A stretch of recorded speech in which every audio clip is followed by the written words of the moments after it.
Okay, so we're here to do hoods, but I walked into this walk-in cooler just because I can't not do that.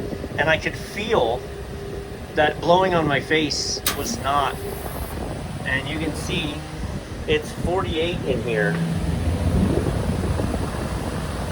It was set for like 34, right? But again, I can just feel that is not cold air.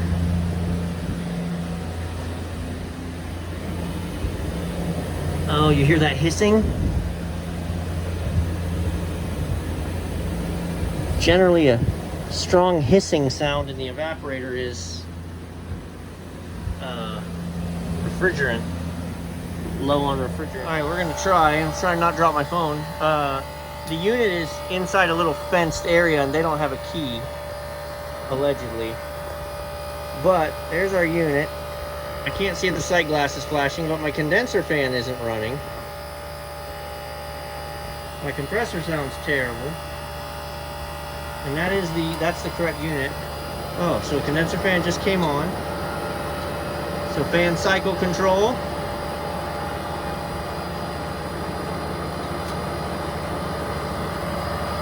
Interesting. Yeah, 45-degree coil. You're only gonna have a 45-degree room. So I'm in. Sight glass is horrifically flashing. Compressor is blazing. There's your leak, because you have no cap. I can feel all the oil there. And guess what? R22. Fools, man. Why you have an uncapped... Look at the electrical on this guy. I mean, his walk-in box is going to be 50 degrees tonight. It's so low on refrigerant that the fan cycle's keeping the condenser fan off most of the time. Your head pressure's so low because you're out of gas.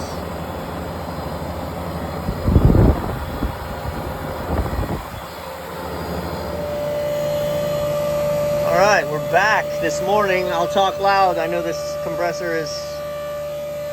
So this is our walk-in unit. The sight glass is flashing like crazy.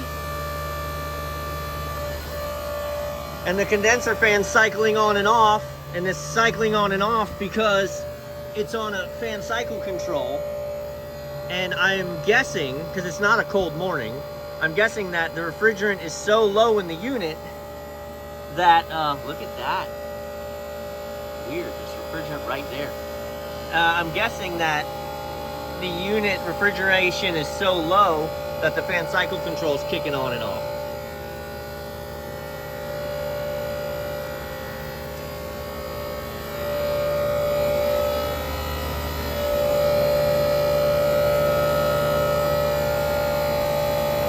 Kick on again. There is no service port on this cap. There we go. There's definitely oil on it. It's an R22 unit. I'm gonna check the evaporator inside just to make sure nothing's been changed weird, but you know, it's an R22 unit.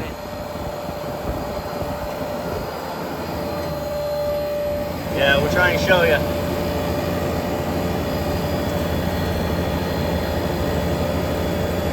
Blowing bubbles. There's your leak. No cap. It's like a service tech time bomb. All they got to do is leave the cap off it. A nice slow leak like that. Every 6 months, you're going to pump R22 into it. All right, so we're hooked up. It's R22. You can see we're obviously low based on our saturation temperatures and pressures, but also because of your superheat. So we're gonna go ahead and weigh in just to clear the sight glass, and then we'll see the difference.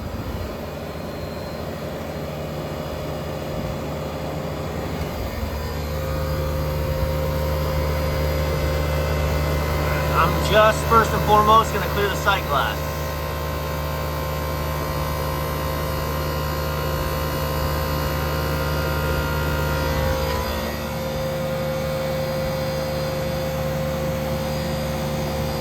Did I pull my probe out? I lost my superheat, that's alright.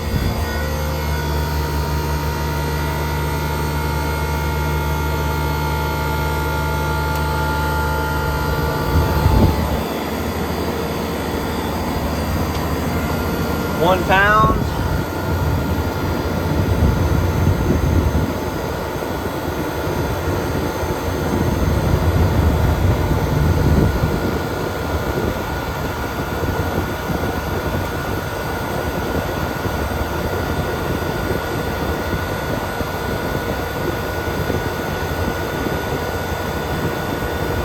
That angle you can really see it's starting to actually fill up.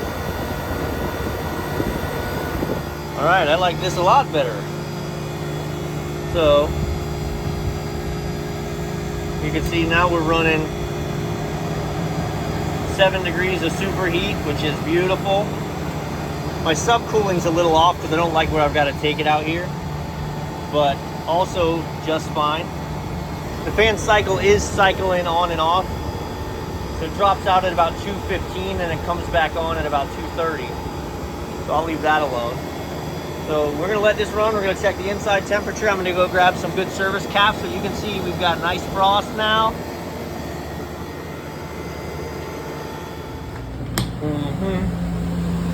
Ooh, that's toasty. All right, so we get into the coil. So now we're running. It's gonna take a little time to drop. 38, 35, but let me see here real quick. We were 48, now we're 42. We're definitely making headway. I'm gonna try and squeeze in here and show you something. So that's the unit we're waiting for to satisfy. I wanted to open this up and look at it, and I see the burn mark in the center. Look at that leg of the contactor. The south legs, and we're running right now. So the outbound power isn't like that, just the inbound power. This contactor's got a subpar, got a subpar connection and is absolutely overheating on that center lug right there. And we could actually be boss and we could just move everything to the third lug, not replace the contactor. But let's pull those little screws out and see what that looks like. So what's funny is that contactor actually looks pretty good.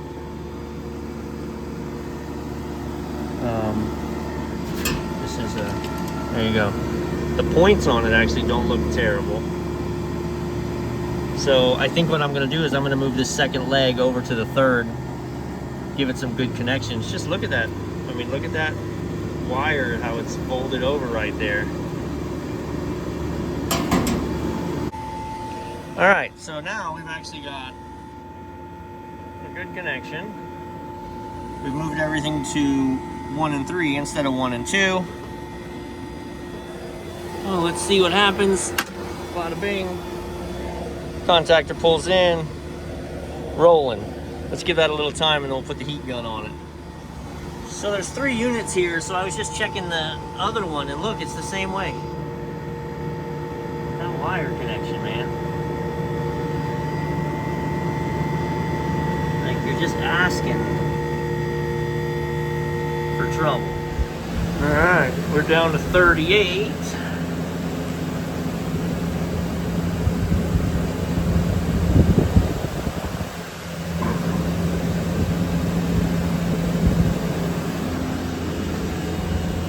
Yeah.